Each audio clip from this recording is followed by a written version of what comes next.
Hey guys, Kane here. I have made a few changes to the tier list. The front page, as you see now, shows a little less information and only the unit icons in the particular tier I believe they should belong to. As stated in the tier list, all of these units are placed accordingly to their performance in their strongest, most synergized formations. So for example, Devil is with Xaron, Giant and Naga is with Astral, Phoenix with CL, Rock with Kilgore, and so on. Supports and tanks in S tier are all situational and can be used in a variety of formations. Since most of these tanks per se are either tanky as all hell and provide defense and or damage reduction removals, or they have some sort of a debuff to enemies, or in general just do damage. Supports is something we cannot play without in this game, and there is a variety in here. For example, Manticore is probably at the current moment one of the best supports in the game, if not the best, with so many buffs, debuffs and silences that I just cannot imagine my own formation without this unit. Seriously, a free T, I am not sure really. I wanted to place it in the DPS section,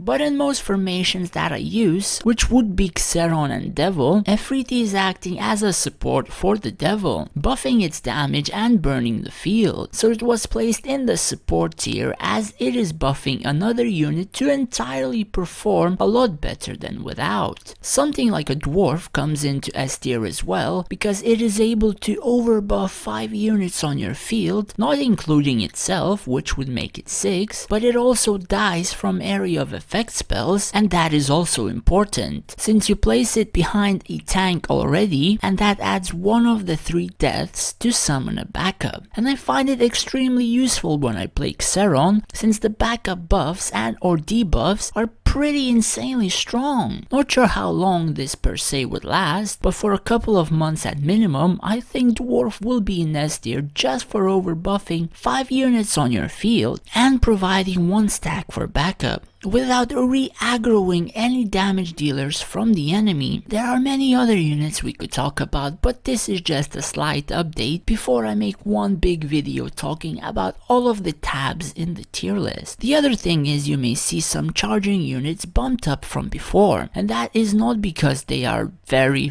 strong. That is solely for the purpose of backup. Since we really need to use charging units, these few are probably one of the better ones currently, such as Cavaliers Awakened, Dark Knight Awakened, Vampire Awakened, and Wolf Rider Awakened. Scorpicore if it's not in your main formation. If you feel like something is out of place, feel free to message me with your reasons and we can have a debate with other players whether or not your reasons are true and move those units around. Other than that, we have completed 6 factions in the units tab with our friends in Moontree Discord. The other 3 may take a little bit longer. We're only missing Stronghold, Rampart and Necropolis, so if you check and see some of our overview of the units, also do let me know if I missed something regarding any unit in there. Later in this week, I will start to make the hero tab section with heroes, core units, core tanks and situational units. So that is the 3rd tab that is missing to show most of the information for you guys, in which case would give you better information regarding what heroes should use which units, and probably would explain you better why these units are ranked the way they are on the front page of this global tier list. Anyways, that's it for the update towards the tier list, guys. I think I should finish it entirely by this weekend, but it all depends